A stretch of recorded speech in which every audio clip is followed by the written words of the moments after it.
2025. gada 14. janvāris finišē Vendée Globe apkārt pasaulē solo regata. Līderis francūzs Dalins ar jaunu pasaules rekordu 64 diennakts vienatnē, bez ārējas fiziskas palīdzības. Vienatnē tiekot galā ar burām, ar vēju, ar ļoti stipriem vējiem, ar vētrām.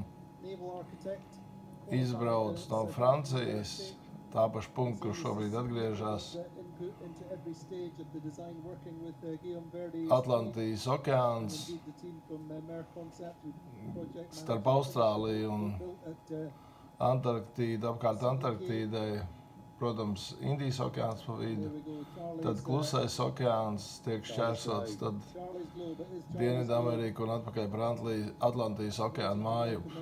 Šobrīd šī uzvarētā jahta tuvojas finišam. Vispatiesāko cieņu šim vīram un, protams, tehnoloģijām, kas ir salīdzinoši Formula 1 līmenī, jo gan korpus, gan ļoti daudz detaļas ir ar mūsdienīgiem risinājumiem, karbons ļoti daudz pārstāvēts. Visdažādākie jauninājumi, tur ķīļa un jahtas līdzsvarošanas nodrošināšanai ar balastu. Šīs saucamās foils, antispāni, kas samazina ūdens bežas pretestību. Jaunākie risinājumi gan buru, gan arī dažādu vēja ietekmi optimizēšanai un gaitas nodrošināšanai.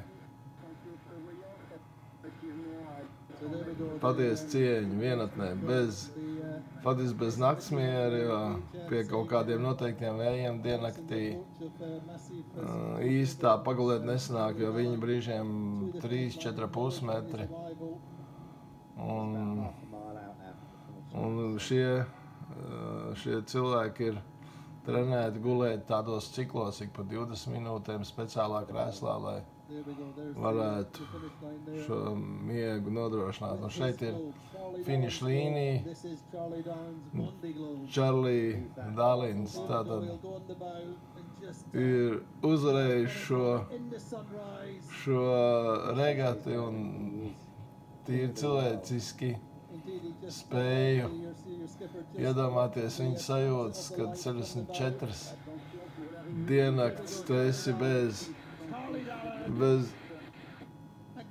bez normāla ēdiena. Nu labi, ēdiens ir kvalitīvs, bet ne jau mājā virtuvītē sagatavots. 64 days, 19 hours and 22 minutes and a few seconds, and there it is. Charlie Dalin is king of the Vendée Globe. This is his race, finally. He has waited so long. Tad apsveicam Charlie Dalinu. Un jā, šis prieks ir, es spēju iedomāties. Es noteikti tā nevarētu, 2 mēneši un vēl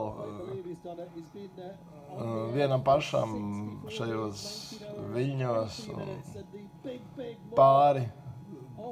Tātad Atlantija, Indijas okeāns apkārt Antarktīdai, Klusais okeāns un vēlreiz Atlantija, māju cieņa. Patiesi skaisti, jā. Apsveic.